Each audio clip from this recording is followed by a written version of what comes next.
வணக்கம். Welcome to கதை திரட்டு. இந்த வீடியோல நம்ம என்ன கதை கேட்க போறோம்னா, வைகறை பொழுதுகள் கதையின் 4வது பகுதி. நம்ம சேனலை இதுவரைக்கும் சப்ஸ்கிரைப் பண்ணாதவங்க சப்ஸ்கிரைப் பண்ணுங்க. பக்கத்தில் இருக்கிற பெல் ஐகானை கிளிக் பண்ணி ஆல்ங்கிற ஆப்ஷனை ப்ரெஸ் பண்ணுங்க. ஸோ தட் நான் போடுற கதைகளை உடனுக்குடனே நீங்க கேட்கலாம். வாங்க கதைக்குள்ள போகலாம். சத்யா அவனை மிடுக்குடன் பார்த்தாள். பின்பு அவனுக்கு பின்னால் யாராவது இருக்கிறார்களா என்று கவனித்தாள். தனியா வந்திருக்கீங்க போல இருக்கு. எங்க குண்டர் படையை காணோம்? இப்ப நான் மட்டும்தான் வந்திருக்கேன். நெல்சன் புன்னகையுடன் பதிலளித்தாள். இது யாருன்னு தெரியலையா? ஷேர்லியிடம் கேட்டாள் சத்யா. பிறகு அறிமுகப்படுத்தினாள். இந்த டவுனோட தாதா, நெல்சன் தாதா. எப்பவும் கூடவே 4-5 ரவுடிங்களும் இருப்பாங்க. 2 வீலர்களை தூக்கி காயலுக்குள்ள போடுறது இவங்க பொழுதுபோக்கு. இப்போது ஷேர்லிக்கு அவனை அடையாளம் தெரிந்தது. அவள் முகம் திகைப்பை காட்டியது. அவ்வளவு பெரிய தாதாவெல்லாம் இல்ல. அதே நேரம் ரொம்ப குட்டி தாதான்னும் சொல்ல முடியாது. ஒரு பெண் தாதா அறிமுகமான பிறகு 2 வீலர்களை காயலுக்குள்ள தள்ளுறது எல்லாம் நிறுத்திட்டோம். கூட இருக்கிறது யாருன்னு இன்னும் சொல்லலையே. பேர் surely. Close friend, classmate, roommate. Hello surely. Hello. அப்படின்னா உங்க மனசாட்சின்னு சொல்லலாம். நீங்க 2 பேருமா சேர்ந்துதானே ஜிப்சியில காத்த பிடுங்கி விட்டீங்க. அதுல உங்க 2 பேருக்கும் நல்ல எக்ஸ்பீரியன்ஸ்னு தெரியுது. உண்மையில அதுல இவளுக்கு எந்த விதமான பங்கும் கிடையாது. She is a pillion rider only. நின்னுட்டே பேசுறதுங்கிறது விரதமா என்ன? இருக்கிற இடத்துல உட்கார வேண்டியது தானே? சத்யாவின் வார்த்தைகளை கேட்ட நெல்சன் சற்று நெளிந்தான். ஷேர்லியும் ஒரு கணம் வெளிரினாள். சாரி, இது காஞ்சிரப்பள்ளி ஸ்டைல். பாலத்தில் ஆரம்பிச்ச ஃப்ரெண்ட்ஷிப் ஆச்சே, பாலத்தை தாண்டினா தீர்ந்து போயிடும். அதான் இவ்வளவு சுதந்திரமா பேச முடியுது. சத்யா ஷேர்லியிடம் விவரித்தாள். 2 கரைகளையும் இணைக்கிறதும் பாலம்தான். It is a simple also. Nelson பதிலளித்தான். என்ன சிம்பிள்? Of love. நெல்சன் அவர்களுக்கு அருகில் அமர்ந்தான். சத்யா கடை கண்ணால் அவனை ஊன்றி பார்த்தாள். பிறகு கை நிறைய வேர்க்கடலையை அவன் பக்கமாக நீட்டினாள். தேங்க்யூ. அவன் அதை வாங்கி கொண்டான். சத்யா வேண்டுமென்றே தன் கையை அவன் கை மீது சற்று நேரம் வைத்திருந்த பிறகு இழுத்தாள். விரல்களை பிடிச்சு நெரிக்கிற வியாதி இருக்கான்னு தெரிஞ்சுக்கத்தான் இப்படி செஞ்ச, அவள் சொன்னாள். அதையெல்லாம் தாண்டி நான் ரொம்ப தூரம் வந்துட்டேன்.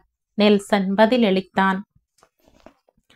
நீங்க என்ன பண்றீங்க நெல்சன்? ஷேர்லி கேட்டாள். காலேஜ் முடிஞ்சதால தற்சமயம் சைட் அடிக்கிறது தான் தொழில். ஃபியூச்சர்ல என்ன பண்றதா பிளான்? ஷேர்லியின் கேள்விக்கு சத்யாதான் பதில் சொன்னாள். பாலத்துல ஒரு பெண்ணை மிரட்ட போய் சின்னதா அவமானப்பட்டாச்சு. முதல்ல அவளுக்கு ஒரு பாடம் கத்து கொடுக்கணும். அப்புறம் அவளை வளைக்க முடியுதான்னு பார்க்கணும். இதுதான் தற்சமயம் கைவசம் இருக்கிற பிளான். நெல்சன் ஒரு கணம் திடுக்கிட்டான். தன் மனதில் இருக்கும் திட்டம் ஒட்டு மொத்தமாக களவாடப்பட்டிருக்கிறது. கெட்டிக்காரிதான். இவளுக்கு தைரியம் மட்டுமல்ல, புத்திசாலித்தனமும் இருக்கிறது. அப்படியே நினைச்சாலும் அதுல ஏதும் தப்பு இருக்கிறதா தெரியல, நெல்சன் சொன்னான். ஆனா என்னோட உண்மையான பிளான் அது கிடையாது. எங்க மாமாங்க எல்லாரும் ஸ்டேட்ஸ்ல இருக்காங்க. விசாவுக்காக காத்திருக்க. பறந்துட வேண்டியதுதான். இங்க மெர்ச்சன்ட் நேவியிலையும் ஒரு ஆஃபர் வந்திருக்கு. உங்க நேட்டிவ்? ஷேர்லி கேட்டாள். ப்ராப்பர் பூயம்குட்டி. பூயம்குட்டியா? அங்க எனக்கு ஒரு தாய்மாமா இருக்கார், சத்யா கூறினாள். எனக்கு பூயம்குட்டியில அவ்வளவா ஆளுங்களை தெரியாது. நாங்க ஐலண்ட்ல செட்டில் ஆகி எத்தனையோ வருஷங்கள் ஆகிடுச்சு. கிட்டத்தட்ட 30 வருஷம். அப்ப அங்க யார் இருக்காங்க? ஷிபுவும் ஷேர்லியும், கூடவே தேவையான வேலைக்காரங்க. ஷிபுவும் ஷேர்லியுமா? ஆமா, என் தாத்தாவும் பாட்டியும். குடுகுடு வயசுல சுடுகாட்டு பக்கமா காலை நீட்டிட்டு உட்கார்ந்துருக்கிற அவங்களுக்கு இதெல்லாம் நான் வச்சிருக்கிற செல்ல பேர். சத்யா சிரிப்பை அடக்கியபடி ஷேர்லியை பார்த்தாள். அவளோ முகத்தை சீரியஸாக வைத்தபடி தனது கை கடிகாரத்தை பார்த்தாள். எச்சரிக்கை பார்வை ஒன்றை சத்யாவின் பக்கம் வீசவும் அவள் தவறவில்லை. காஞ்சிரப்பள்ளியில உங்க வீடு எங்க இருக்கு? மலை மேல, ஆஸ்பத்திரிக்கு பக்கத்துல. என்ன கல்யாணம் பண்ற மாதிரி ஐடியா ஏதாவது இருக்கா?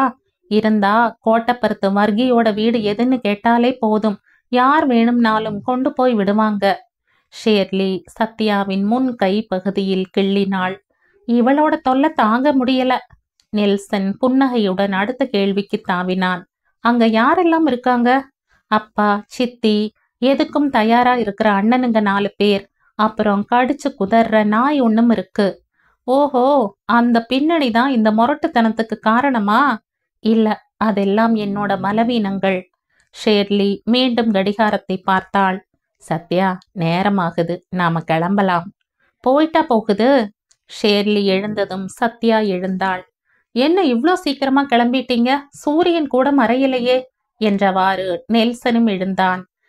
எங்களோட பேசுற ஆசை இன்னும் தீரலையா? எல்லா ஆம்பளைகளுக்கும் இப்படித்தான். பொண்ணுங்க கிட்ட எவ்வளவு பேசினாலும் அலுப்பே வராது. நெல்சனின் முகத்தில் அசடு வழிந்தது. ஷேர்லி மீண்டும் அவள் கையில் கிள்ளினாள். சத்யா, உன் நாக்கு. லேட்டானா சரிப்படாது. ஹாஸ்டல்ல ஒரு சிறுத்தை இருக்கு, மேட்ரன். வரட்டுமா குழந்தை? ஷேர்லியின் கையை பிடித்து கொண்டு சத்யா நடக்கத் தொடங்கினாள். பசி இல்லாத சிங்கம் ஒன்று சற்று தொலைவில் நடந்து செல்லும் தனது இரையை பார்க்கும் உதாசீனம் நெல்சனின் பார்வையில் தெரிந்தது. கைனட்டிக் ஹோண்டாவில் ஹாஸ்டலுக்கு திரும்பும் வழியில் ஷேர்லி கண்டிக்கும் துணியில் சத்யாவிடம் கூறினாள். அந்த ஆள்கிட்ட நீ நடந்துகிட்டதும் உன் பேச்சும் எனக்கு சுத்தமா பிடிக்கல. அதுக்குத்தான் வேணும்னே அப்படி பேசின. குறைஞ்சபட்சம் அவன் ஒரு ஆணுன்னாவது நினைச்சிருக்கணும். அவனை இந்த அளவுக்கு மட்டம் தட்டி இருக்கணுமா? இப்படி நல்லதா முதல்ல 4 டோஸ் விட்டாதான் ஆளை அடையாளம் தெரிஞ்சுக்க முடியும்.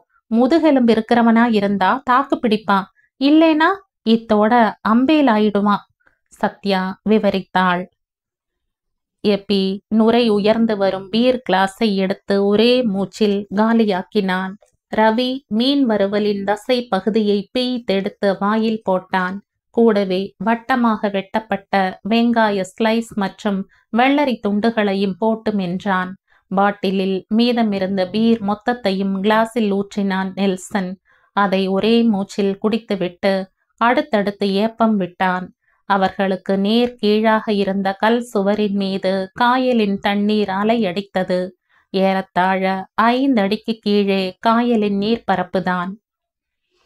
ஹோட்டல் சி கேட்டின் பின்புறத்தில் காயல் பக்கமாக நீட்டி கட்டப்பட்ட திறந்த வெளி ரெஸ்டாரண்டில் அமர்ந்து பீர் அடித்து கொண்டிருந்தனர் நண்பர்கள் 5 பேரும். பார் பகுதியின் விரிவாக்கமாக இருந்ததால் அங்கு எப்போதும் ஒரே கூட்டமாக இருக்கும். பேரர்கள் சுறுசுறுப்புடன் இயங்கினர். ட்ரேயில் பீர் மற்றும் மது பாட்டில்கள் கிளாஸுகளுடன் பம்பரமாக சுழன்றனர். சைரன் ஒலி எழுப்பியபடி நேவியின் பார்ஜ் ஒன்று காயலை கடந்தது. பிலிப் நைனான் மீன் முள்ளை வாயில் வைத்து உறிஞ்சிய பின் தண்ணீரில் வீசி எறிந்தான். அது தண்ணீரில் விழுந்தவுடன் அதற்காகவே காத்திருந்த மீன் கூட்டம் ஒன்று அதை மொய்த்தது. மாடு மாதிரி இந்த வெங்காயத்தை தின்றத முதல்ல நிறுத்து. ஒரே வெங்காய நாத்தம் குப்புன்னு அடிக்குது. பிலிப் முகத்தை சுளித்தபடி சொன்னான். அதுக்காகத்தானே இதை சாப்பிட்றேன், இல்லைன்னா வெங்காயம் திங்கிறது எனக்கு என்ன வேண்டுதலா? எபி பதில் சொன்னான். அப்புறம்? பிலிப் நெல்சனை பார்த்து கேட்டான். மீதி கதையை நீ இன்னும் சொல்லலையே. என்னத்தை சொல்ல வேண்டியிருக்கு? செவிட மாதிரி அதையெல்லாம் காதல வாங்கிட்டு வந்திருப்பான், மைக்கேல் சொன்னான். நீ மனசுக்குள்ள நினைக்கிறத அவ முகத்தை பார்த்தே வாசிக்கிறா. இருந்தும் திரும்ப திரும்ப அவகிட்ட போய் பல்லிழிச்சு கொஞ்சம் கூட வெக்கமே இல்லாம அவ வாயில இருந்து விழறதையெல்லாம் வாரிட்டு வர்ற. அவளை பார்த்ததும் வாழை சுருட்டிட்டு ஓடி வர்ற. இது ஆண் குலத்துக்கே அவமானம். டேய், அவனும் ஒரு மனுஷ பெண் தானே. அவளுக்கும் ஏதாவது வீக்னஸ் இல்லாமலா இருக்கும்? எந்த கோட்டைக்குத்தான் வாசல் இருக்காது? எப்பி சொன்னான். நெல்சன் உற்சாகத்தில் மிதந்தான். லேசான செம்பட்டை நிறம் கலந்த நீண்ட மென்மையான அவன் தலைமுடி அவ்வப்போது காற்றில் பறப்பதை அடக்கி ஒதுக்க முயன்றான். உன்னோட திட்டம் அவளுக்கு தெரிஞ்ச பிறகு மேற்கொண்டு உனக்கு வேற என்ன வழி இருக்கு? அதை கண்டுபிடிக்கணும். எனக்கு ஒரே த்ரில்லிங்கா இருக்கு. அன்னைக்கு அவளோட வண்டிய நாம் சேஸ் பண்ணினது இன்னும் தொடர்ந்துட்டே இருக்கிற மாதிரி ஒரு ஃபீலிங். நீ இவ்வளவெல்லாம் கஷ்டப்பட்டு என்ன லாபம்? மனுஷன் எவரெஸ்ட் சிகரத்துல ஏறினது என்ன லாபத்துக்காக? அந்த மலை உச்சியில இருந்து தங்கத்தை வாரிட்டு வரலாம்னா போனாங்க. நீங்களெல்லாம் முடியாதுன்னு சொல்ற விஷயத்த முடிச்சு காட்டணும்னு நினைக்கிறதே ஒரு த்ரில்லிங் இல்லையா? இதுவரை கேள்விப்பட்டதை வச்சு நான் ஒன்னு சொல்றேன். உன்னோட முயற்சி எதுவும் சக்சஸ் ஆக போறதில்ல. நீ இதுக்கு லாயக்கானவனும் கிடையாது. இதுக்கெல்லாம் கொஞ்சம் சொரணை இல்லாத தன்மை, தைரியம், வக்கரமான குறுக்கு புத்தி எல்லாம் தேவை. உனக்கு பதில் இதெல்லாம் அவகிட்ட இருக்கு. ஏதாவது ஒரு பொண்ணு வந்து உன் காலில் விழுந்து அழுதா பனிக்கட்டி மாதிரி உருகிறது உன்னோட பலவீனம். பேசாம விட்டுடு. இல்லனா அவ உன்னை வானிலையில போட்டு வறுத்து எடுத்துடுவா. நெல்சன் பிலிப்பை பார்த்து இளக்காரமாக சிரித்தான். டேய் பிலிப்பு, சாராய வியாபாரியோட மகனே, இது என்னோட ஒரே பிடிவாதம். நான் அவளை என்னோட ஜிப்சியில முன் சீட்ல உட்கார வச்சு இந்த ஊரையே சுத்துவேன். காஃபி சாப்பிட்றதுக்கும் சினிமாவுக்கும் நான் அவளை கூட்டிட்டு போவேன்டா. ஹோட்டல் அறையில அவளை என்னோட தங்க வைப்பேன். அதுக்காக எவ்வளவு மோசமான வழிகளையும் பின்பற்றுவேன். இதெல்லாம் நடக்கலைன்னா நான் ஒரு ஆம்பளைன்னு சொல்லிட்டு தெரியறதுல அர்த்தமே இல்ல. வேணும்னா நான் இப்ப சொன்னதையெல்லாம் நோட் பண்ணி வச்சுக்கடா. பந்தயம் வச்சுக்கலாமா? எப்பி கேட்டான். Why not? என்ன பந்தயம்? அதிகம் வேணாம். 5 பாட்டில் ஷாம்பெயினை வரவழைச்சா போதும். ஓகே, நான் சொன்னபடி ஜெயிச்சிட்டா நீங்க என்ன செய்வீங்க? அதையே நான் செய்யறேன். சரி, ஒப்புக்கிறேன். அப்புறமா வார்த்தை தவறக்கூடாது. மாட்டேன். நாங்கெல்லாம் சாட்சிகள். பிலிப்பும் ரவியும் மைக்கேலும் ஏக காலத்தில் குரல் கொடுத்தனர். மாடிப்படிகளில் வேக வேகமாக இறங்கினாள் சத்யா. போன் வந்திருக்கிறது என்றவுடன் வீட்டில் இருந்து ஏதாவது தகவல் சொல்வார்கள் என்று நினைத்தாள். ரிசீவர் கிராடில் இருந்து பிரித்து தனியாக வைக்கப்பட்டிருந்தது. அதற்கு அருகில் உட்கார்ந்து மேட்ரன் என்னமோ எழுதி கொண்டிருந்தார். சத்யா ரிசீவரை காதுக்கு கொண்டு சென்றாள். ஹலோ ஹலோ, ஓர் ஆண் குரல். குரல் தெரியலையா? நான் தான் நெல்சன் பேசுறேன்.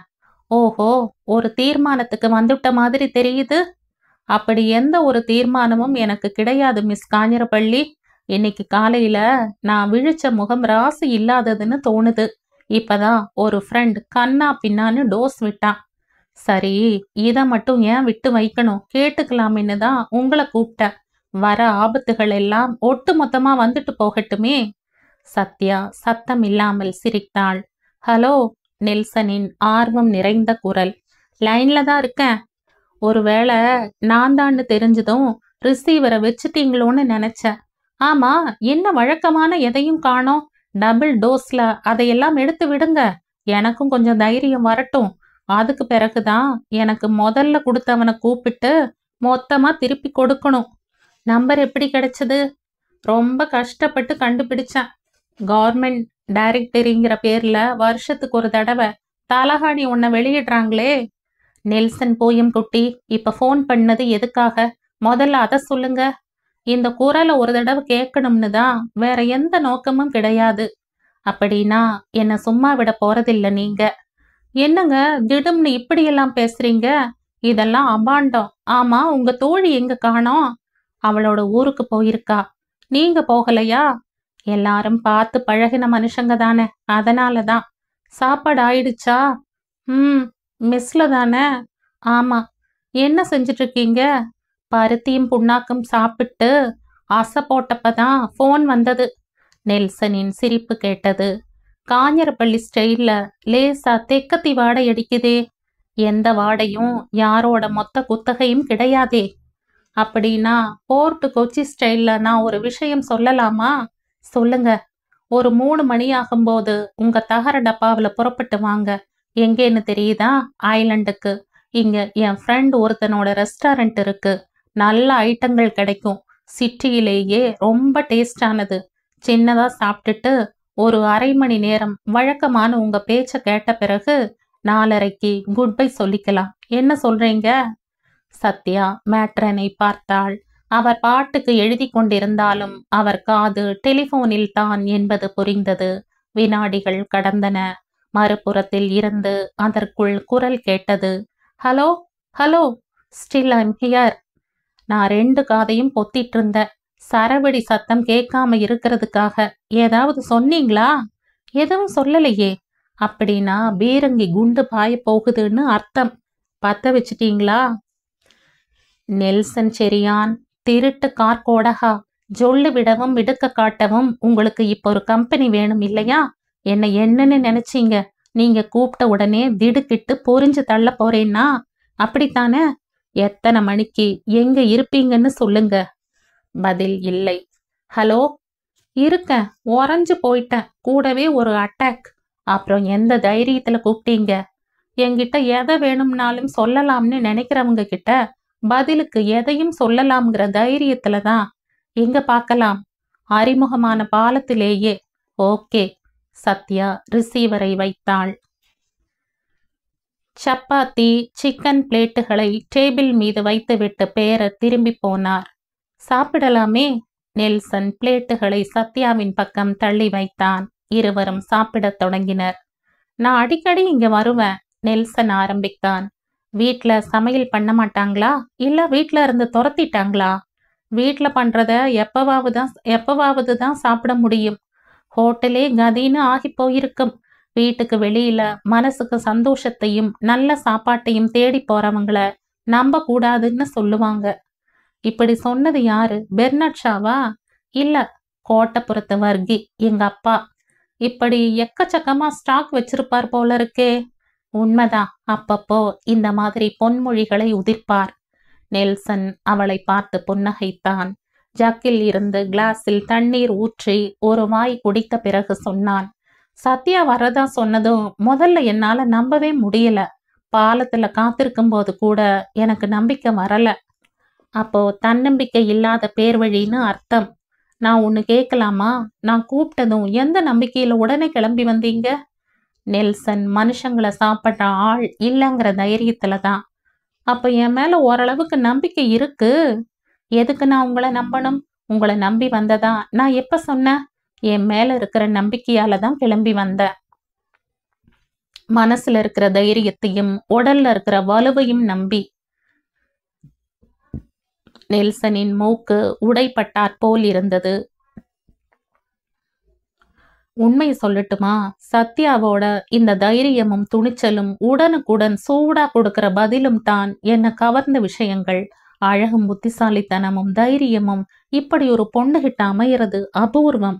மொத்த பில்லையும் நானே கொடுக்கணும் போல இருக்கே. என்ன அப்படி சொல்லிட்டீங்க? இப்படி ஏகத்துக்கும் ஐஸ் வைக்கிறதுக்கு காரணம் அதானே? ஓஹோ, அதுக்கு இப்படியும் ஒரு அர்த்தம் இருக்கா? அப்ப இனி நான் வாயே திறக்கல. இருவரும் சாப்பிடுவதில் தீவிரமானார்கள். பேரர் நடுவில் ஒரு தடவை வந்து எட்டி பார்த்து விட்டு போனார். சற்று நேரத்துக்கு பிறகு நெல்சன் முகத்தை உயர்த்தி சத்யாவை பார்த்து புன்னகைத்தான். அவள் முகத்தில் கேள்விக்குறியொன்று தென்பட்டது. நாம இதோட 3வது தடவையா சந்திக்கிறோம். இதுக்குள்ள என்னை பத்தி உங்ககிட்ட ஒரு அபிப்பிராயம் ஏற்பட்டு இருக்குமே. அப்படி ஏதாவது இருந்தா அதை தெரிஞ்சுக்க விரும்புற. அதெல்லாம் ஏற்படாம இருக்குமா? அப்ப சொல்லுங்களேன். நீங்க அழகான ஒரு முட்டாள். திடுக்கிட்டான். ஆமா, அதுதான் என்னோட அபிப்பிராயம். நெல்சன் சோர்வடைந்தவன் போல நாற்காலியில் பின்னோக்கி சரிந்தான். மேற்கொண்டு நான் உயிரோட இருந்து என்ன பிரயோஜனம் சத்யா?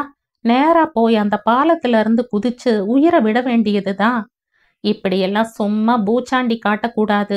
யானையை வாங்கி கொடுத்தாலும் கொடுக்கலாமே தவிர எதிராளிங்க மனசுல இப்படியெல்லாம் ஆர்வத்தை ஏற்படுத்த கூடாது. உண்மையை சொன்னா நான் நீச்சல் தான் தெரியுமே. எந்த பக்கம் கரை ஏறுவீங்கன்னு சொல்லிடுங்க. நெல்சன் எதுவும் சொல்ல முடியாமல் சற்று நேரம் அவளையே வெறித்து பார்த்தான். உன்னை கவர்ந்த விஷயம் ஒண்ணு கூடவா என்கிட்ட தட்டுப்படல மிஸ் காஞ்சிரப்பள்ளி? சத்யா சிரித்தாள்.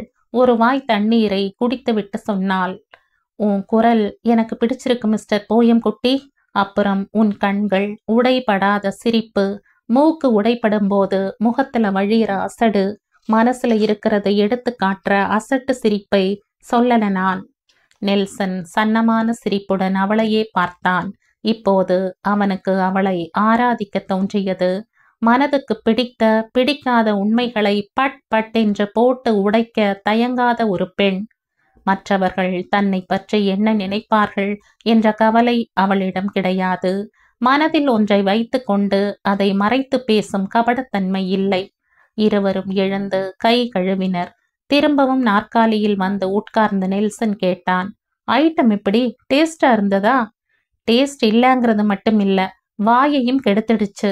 சத்யா கர்ச்சீஃபால் முகத்தை துடைத்தவாறு பதில் சொன்னாள். ஐஸ்கிரீம் இங்க இருக்கா? நெல்சன் பேரரை அழைத்து 2 ஐஸ்கிரீம் ஆர்டர் செய்தான். ஒரு சில நிமிடங்களில் ஐஸ்கிரீம் வந்து சேர்ந்தது. இது எப்படி இருக்கு? ஐஸ்கிரீமை சுவைத்தபடி நெல்சன் கேட்டான். ஹோட்டல்காரங்களால இதுல மசாலா கலக்க முடியாதே, அதனால பரவாயில்ல. ஃப்ரூட் சாலட் சொல்லலாமா? சரியான தின்னி பண்டாரம்தான்.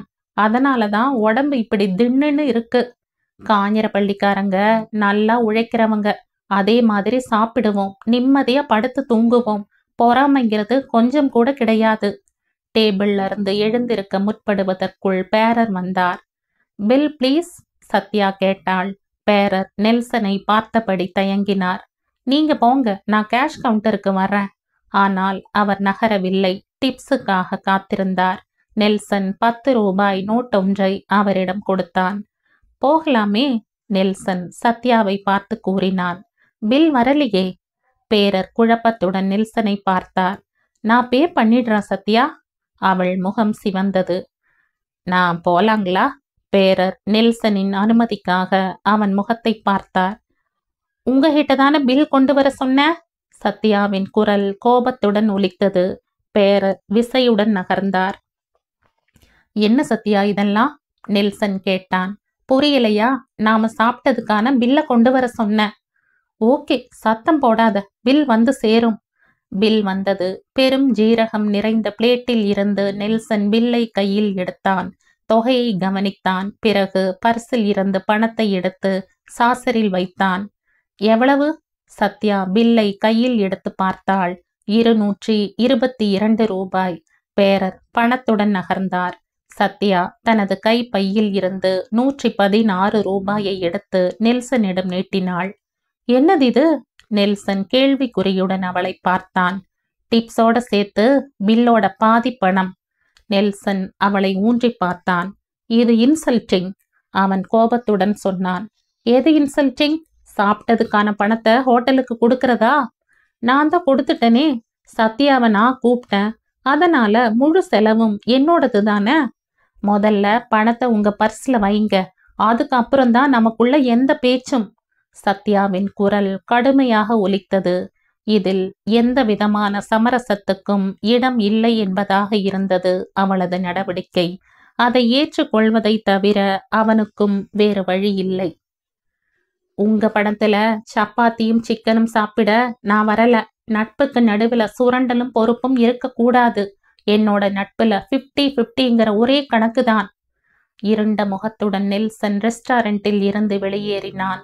வண்டியை பார்க் செய்திருந்த இடத்தை அடைவதற்குள் சத்யாவின் முக இறுக்கம் காணாமல் போனது. தெளிவான பழைய சிரிப்பு, கண்களில் அதே முந்தைய குறும்பு. உங்க முகம் ஏன் சார் வாட்டமா இருக்கு? மனசுக்குள்ள இன்னும் விவாதம் நடக்குது போல இருக்கு. சின்ன விஷயம்தானே, விட்டு தள்ளுங்க.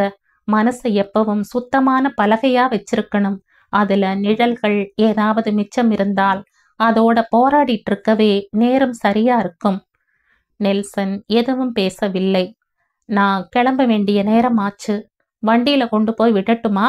வேண்டாம், என்கிட்ட வண்டி இருக்கே. ஒரு எஸ்காட்டா வரட்டுமா? ஆட்சேபனை இல்ல. நெல்சன் ஜிப்சியில் ஏற தொடங்கும் போது சத்யா கை நீட்டினாள். சாவி? டிரைவிங் தெரியுமா? ட்ரை பண்ற. ஒவ்வொன்னையும் எப்படித்தான் கத்துக்கிறது? நெல்சன் தயங்கினான். 4 சக்கர வண்டிங்க எங்க வீட்லயும் 4-5 இருக்கு. நெல்சன் மனம் இல்லாமல் தான் சாவியை அவளிடம் கொடுத்தான். பதிலுக்கு கைனட்டிக் ஹோண்டாவின் சாவியை சத்யா அவனிடம் எட்டினாள். சத்யா டிரைவிங் சீட்டில் ஏறி அமர்ந்தாள். ஜிப்சிய டிரைவ் பண்ணணும்னு எவ்வளவு நாளா நினைக்கிறேன் தெரியுமா? இதுவரை ஓட்டுனது இல்லையா? இல்ல சார். புது வண்டி, குழந்தை மாதிரி கவனமா பராமரிக்கிறேன். நானும் புதுசுதான். புது இன்ஜின், புது சேசிஸ், புத்தம் புது மேட். இதுக்குள்ளேயும் சுழிவடைய ஆசைப்படாத ஒரு உயிர் இருக்கு. அவள் ஜிப்சியை ஸ்டார்ட் செய்தாள். அது ராக்கெட் மாதிரி சாலையில் பாய்ந்தோடியது. நெல்சன் ஓடி சென்று கைனட்டிக் ஹோண்டாவை ஸ்டார்ட் செய்தான். அவன் வண்டியை சாலைக்கு கொண்டு வருவதற்குள் ஜிப்சி மற்ற வாகனங்களுடன் கலந்து பார்வையில் இருந்து மறைந்து விட்டது. அவனும் ஹோண்டாவை விரட்டினான். அவனிடம் பயம் உயர்ந்தது. எதற்கும் கவலைப்படாத பெண் அவள். கண்மண் தெரியாத வேகத்தில் சென்று எங்காவது மோதுவாளோ என்பது அவனது பயம். ஒருவேளை ஏமாற்றிவிட்டு வண்டியுடன் கம்பி நீட்டிவிட்டாளோ? அவளை எங்கே என்று தேடுவது? எந்த இடத்தில் இருப்பேன் என்றும் அவள் குறிப்பிடவில்லை. இருப்பினும் நெல்சன் நேராக காலேஜ் ஹாஸ்டலை நோக்கி வண்டியை செலுத்தினான். ஹாஸ்டல் வாசல் அருகே ஜிப்சி நின்றிருந்தது. அதன் பேனட்டில் சாய்ந்து வண்டி சாவியை விரலால் சுழற்றியவாறு சத்யா நின்றிருந்தாள். நெல்சன் ஹோண்டாவை நிறுத்திவிட்டு அவள் அருகே வந்தான். என்ன ஒரு வேகம்! நான் பயந்தே போயிட்டேன். வண்டியை பார்த்த பிறகுதான் உயிரே திரும்பி வந்தது. நல்ல பிக்கப், இன்ஜின் நல்ல கண்டிஷன்ல இருக்கு. டிரைவ் பண்றதே சுவாரஸ்யமா இருக்கு. நாம இதுல ஒரு டூர் போகணும். நான் தான் டிரைவரா இருக்கணும். அவள் சிரித்தவாறே வண்டி சாவியை அவனிடம் தூக்கி போட்டாள். நெல்சன் பிடித்து கொண்டான். அதற்குள் சத்யா கைநட்டி ஹோண்டாவில் ஏறிவிட்டிருந்தாள். Bye bye! அவள் கையை உயர்த்தி காட்டிவிட்டு ஹோண்டாவை ஹாஸ்டல் காம்பவுண்டுக்குள் செலுத்தி மறைந்தாள். கனவு காண்பது போல் நெல்சன் அதற்கு பிறகும் சற்று நேரம் அங்கேயே நின்றிருந்தான். சத்யாவை தவிர குடும்பத்தினர் மொத்த பேரும் கோட்டப்புறத்து வீட்டின் நடு ஹாலில் கூடியிருந்தனர். டியூப் லைட்டுகளின் மீது ஈசல்கள் ஒட்டியும் பறந்து கொண்டும் இருந்தன. சமையலறை வேலையை முடித்த பின் கதவை மூடிவிட்டு ஆனையம்மாவும் வந்து அதில் கலந்து கொண்டார். வழக்கம் போல் கணவர் அமரும் நாற்காலிக்கு பின்னால் நின்றார் அவர். ஆகஸ்தி, என்னமோ சொல்லணும்னு சொன்னியே, என்ன விஷயம்? வர்கி கேட்டார். அவருக்கு மட்டுமில்ல, எங்களுக்கும் நிறைய சொல்ல வேண்டியிருக்கு. ஜார்ஜ் குட்டி பொறுமையற்றவனாக குறுக்கிட்டான். ஆனையம்மாவின் விரல் வர்கியின் முதுகில் பதிந்தது. இங்க நாங்கன்னு நீ குறிப்பிட்டது யாரை எல்லாம்டா? நீயும் உன் சம்சாரமுமா? என்னையும் சேர்த்துதான் அப்படி சொன்னா, செபாஸ்டியன் விளக்கினான். ஓஹோ, உனக்கு வக்காலத்து வாங்க சொல்லி உன் தம்பிகிட்ட பொறுப்பு ஒப்படைச்சிருக்கிற இல்லையா? இந்த வீட்ல எனக்குத்தான் தொண்டை கம்மி. இங்க அடற பிள்ளைக்குத்தானே பால், செபாஸ்டியன் கூறினான். நான் கொஞ்சம் சத்தமா பேசுறேங்கிறதுக்காக இப்படியே அசிங்கப்படுத்துறது? ஆகஸ்தி தம்பியை பார்த்து கோபத்துடன் கேட்டான். வேணாம், மீசைய முறுக்கிட்டெல்லாம் என்னை மிரட்டாத. அதுக்கெல்லாம் பயப்படுறவன் நான் இல்ல. செபாஸ்டியனும் விட்டு கொடுக்கவில்லை. ஆம்பளைனா மீசை இருக்கும், அதை முறுக்கவும் செய்வாங்க. உனக்கு அது இல்லைங்கிறது யாரோட தப்பு? பொறாமைக்கும் வழுக்குத்தலைக்கும் மருந்தே இல்லையே. ஆகஸ்தியின் குரலில் கிண்டல் தெரித்தது. செபாஸ்டியனுக்கு கோபம் தோன்றியது. சுத்தமாக மழிக்கப்பட்ட முகம் அவனுடையது. அவன் மீசை வளர்க்க விரும்பினால் கூட பாலைவனத்தில் சோலைவன மாதிரி அது ஆங்காங்கே திட்டு திட்டாக தென்படும். அதுவும் சற்று செம்பட்டை நிறத்தில். போதா குறைக்கு அப்பாவின் வழுக்கை தலையும் அவனுக்கு அப்படியே வாய்த்திருந்தது. அதனால் தோற்றத்திலும் அவன் ஆகஸ்தியை விட மூத்தவன் போல காட்சியளிப்பான்.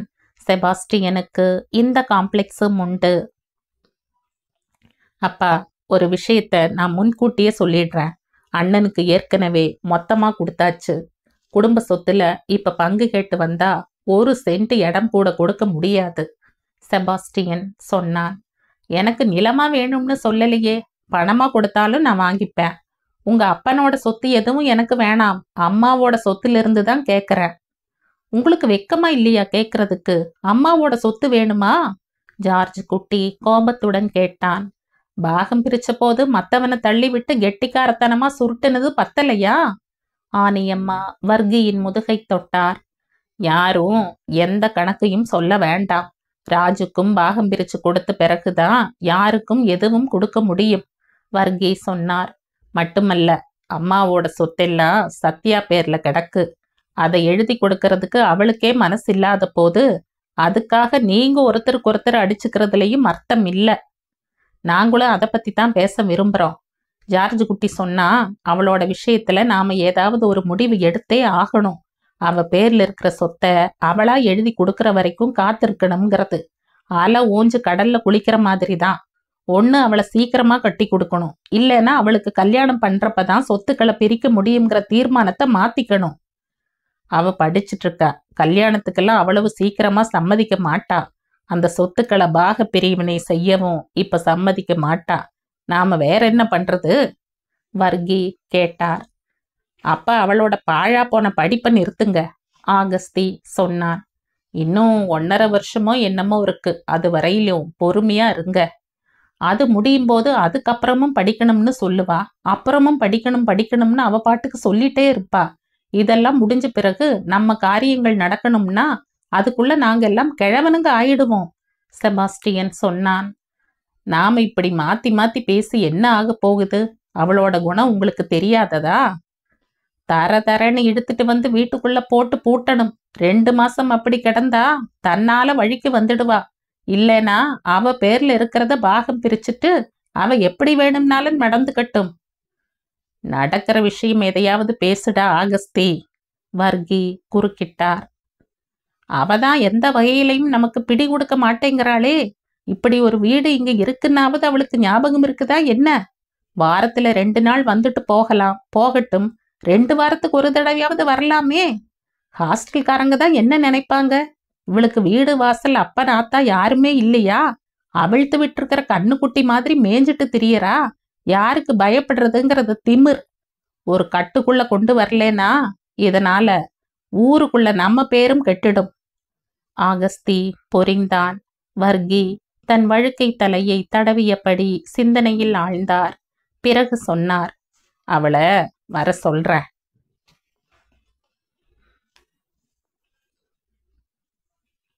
இந்த கதையின் தொடர்ச்சியை அடுத்த பதிவில் கேட்கலாம். நன்றி.